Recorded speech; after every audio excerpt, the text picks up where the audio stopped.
দলের নেতা হিসেবে আসি নাই, আমরা এসেছি জুলাই গণ অভ্যুত্থানের একজন কর্মী হিসেবে। আমরা মনে করি বাংলাদেশ আজ আক্রান্ত হয়েছে। শরীফ ওসমান হাদির গায়ে গুলি লাগার মাধ্যমে জুলাই বিপ্লব এবং বাংলাদেশ আক্রান্ত হয়েছে। বাংলাদেশ যতবার আক্রান্ত হয় ততবার তরুণরা নেমে আসে। আজকেও আমরা শহীদ মিনারে একত্রিত হয়েছি সেই গণ অভ্যুত্থানের ঐক্যের প্রতীক হিসেবে।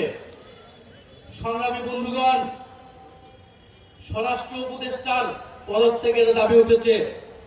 আমরা মনে করি নৈতিকভাবে উনি আর এই দায়িত্বে থাকতে পারেন না। 5ই আগস্টের পরবর্তীতে আমরা দেখেছি বাংলাদেশের আইন শৃঙ্খলা ফেরত আসে নাই।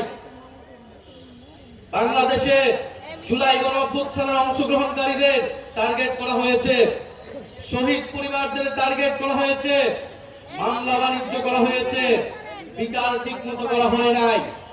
তারপরেও আইন উপদেষ্টা, স্বরাষ্ট্র উপদেষ্টা তাদের পদে বহাল ভাবে থেকেছেন। আমরা বারবার আপনাদেরকে সাবধান করেছি, কিন্তু আজকে আমার ভাইকে গুলি খেয়ে জীবনের ঝুঁকি নিয়ে আজকে তাকে বাংলাদেশ ছাড়তে হচ্ছে।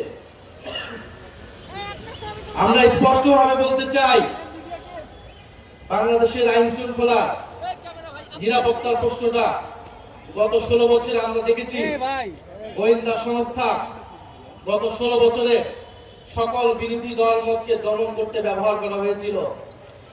এত অভিজ্ঞ আমাদের গোয়েন্দা সংস্থা, তারা গুণ সবকিছু দক্ষতার সাথে করতে পেরেছিল, কিন্তু 5ই আগস্টের পরে তাদের দক্ষতা কোথায় যেন চলে গিয়েছে। তারা এখন আর কাউকে গ্রেফতার করতে পারে না।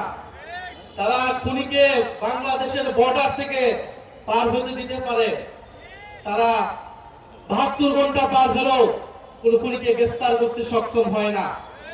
ফলে শুধু স্বরাষ্ট্র উপদেষ্টা নয়, কোথা থেকে এই ধরনের খেলা চলছে সেই ডিপ স্টেট নিয়ে আপনাদেরকে কথা বলতে হবে, সেই গোয়েন্দা সংস্থা নিয়ে আপনাদেরকে কথা বলতে হবে। প্রিয় বন্ধুগণ, আগামীকাল বিজয় দিবস 16ই ডিসেম্বর। এই বিজয়ের প্রাক্কালে বাংলাদেশের 54 বছরের ইতিহাস আমাদেরকে পর্যালোচনা করতে হয়। 1971 সালের 16ই ডিসেম্বর থেকেই যেমন আমরা বিজয় পেয়েছি, তেমন আমাদের প্রতিরোধের যাত্রাও শুরু হয়েছিল। সেই প্রতিরোধ ছিল ভারতীয় আগ্রাসনের বিরুদ্ধে প্রতিরোধ। 1971 সালের 16ই ডিসেম্বর থেকে সেই প্রতিরোধ শুরু হয়েছিল। আজকে পর্যন্ত সেই প্রতিরোধ যাত্রা আমাদেরকে অব্যাহত রাখতে হচ্ছে। ফলে বাংলাদেশের মানুষকে আমাদের আহ্বান থাকবে, আগামীকাল আমরা উৎসব করতে রাস্তায় নামবো না। আগামীকাল আমরা প্রতিরোধের যাত্রা বাংলাদেশের রাস্তায় রাস্তায় এই ঢাকা শহরে আমরা প্রতিরোধের র্যালি করব। আমরা ভারতীয় আধিপত্যবাদের বিরুদ্ধে, বাংলাদেশ বিরোধী সকল ষড়যন্ত্রের বিরুদ্ধে আগামীকাল বিজয় দিবসে আমরা 16ই ডিসেম্বর ঐক্যবদ্ধ হব। প্রিয় সংগ্রামী বন্ধুগণ, ভারত যদি মনে করে বাংলাদেশকে 5ই আগস্টের পরেও আগের মতোই তারা রাজনৈতিকভাবে হস্তক্ষেপ করবে, নির্বাচনে কারসাজি করবে, ভারতের সেই ভাবনা ভুল। ভারতের সেই ভাবনা ভুল প্রমাণ করবো আপনারা আমরা সকলে মিলে। ভারতের স্বাধীনতা, সার্বভৌমত্ব, অখণ্ডতা বাংলাদেশের উপর নির্ভরশীল। ফলে ভারতকেও সাবধান থাকতে হবে, বাংলাদেশের সাথে সম্মান নিয়ে, মর্যাদা নিয়ে সম্পর্ক রাখতে হবে। আমি কথা বলবো না, তার উপরে হামলা কোনো বিচ্ছিন্ন ঘটনা নয়।